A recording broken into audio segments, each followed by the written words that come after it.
आज भने चाहिँ हस्बेन्डले चाहिँ गाडी कुदाउने भन्दैछ नि त। हामी चाहिँ फ्यामिली ट्रिप जाँदैछौँ। Hello everyone, welcome to my mini blog.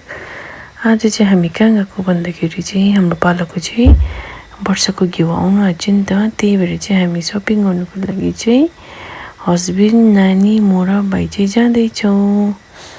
अब जाँदा जाँदा चाहिँ उनीहरू चाहिँ हस्बेन्ड र भाइ चाहिँ बजारमा चाहिँ फाल्टै सपिङ गर्नु गयो अनि म चाहिँ मेरै सपिङतिर लागेँ। मैले चाहिँ मेरो मामा र आइयालाई भेटेँ नि त। मामा र भान्जा चाहिँ यहाँनिर भोक लाग्यो भनेर चाहिँ उनीहरू चाहिँ खाना, अब चाहिँ मैले मोमो अर्डर गरेँ, उनीहरू चाहिँ खाना खानु आँटेको थियो नि त।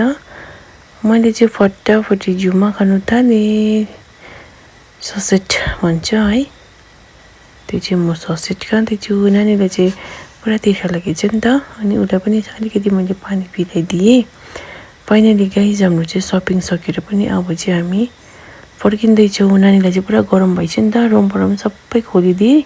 गाडीभरि सामान हेर्नुहोस् न, ऊ चाहिँ उसको पापासँग एकदमै खुसी भएर खेल्दैछ।